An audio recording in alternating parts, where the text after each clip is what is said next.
നമസ്കാരം, ഇത് IBN Malayalam.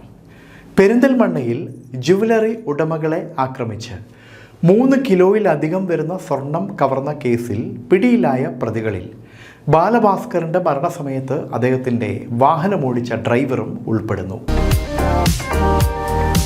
Jewellery ഉടമകളെ ആക്രമിച്ച് 3.20 കിലോഗ്രാം സ്വർണ്ണാഭരണം കവർന്ന കേസിൽ അറസ്റ്റിലായവരിൽ വയലിനിസ്റ്റ് ബാലഭാസ്കറിൻ്റെ മരണത്തിനിടയാക്കിയ അപകടം നടക്കുമ്പോൾ അദ്ദേഹത്തിൻ്റെ കാർ ഓടിച്ചിരുന്ന ഡ്രൈവർ അർജുനും പിടിയിൽ. കേസുമായി ബന്ധപ്പെട്ട അർജുൻ ഉൾപ്പെടെ 13 പ്രതികളാണ് ഇതുവരെ പിടിയിലായത്. 24-നാണ് പാലക്കാട് പാട്ടുരുക്കൽ കുറിയേടത്ത് മനയിൽ അർജുൻ അറസ്റ്റിലാവുന്നത്. ജ്വല്ലറി അടച്ച് വീട്ടിലേക്ക് പോവുകയായിരുന്ന കടയുടമകളായ സഹോദരങ്ങളെ ആക്രമിച്ചാണ് 3.20 കിലോഗ്രാം സ്വർണം തട്ടിയെടുത്തത്. 21-ന് രാത്രി നടന്ന സംഭവത്തിൽ 13 പേർ അറസ്റ്റിലായി. 5 പേരെ കണ്ടെത്താനായില്ല.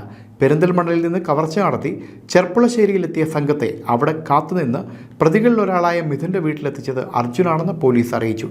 2018 സെപ്റ്റംബർ 25-ന് തിരുവനന്തപുരം പള്ളിപ്പുറത്ത് വെച്ചാണ് ബാലഭാസ്കറിൻ്റെ മരണത്തിനിടയാക്കിയ അപകടം ഉണ്ടായത്. മകൾ സംഭവ സ്ഥലത്ത് വെച്ചും ബാലഭാസ്കറെ ആശുപത്രിയിൽ ചികിത്സയിലിരിക്കുകയുമാണ് മരിച്ചത്. ബാലഭാസ്കറിൻ്റെ മരണസമയത്ത് തന്നെ അർജുനുമായി ബന്ധപ്പെട്ട ചില ആരോപണങ്ങൾ ഉയർന്നിരുന്നു.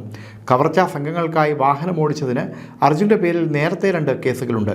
ബാലഭാസ്കറിൻ്റെ മരണത്തിൽ ദുരൂഹതയുണ്ടെന്ന ആരോപണം ഉയർന്നതോടെ പോലീസും ക്രൈംബ്രാഞ്ചും CBIയും അന്വേഷണം നടത്തിയിരുന്നു. News desk IBN Malayalam.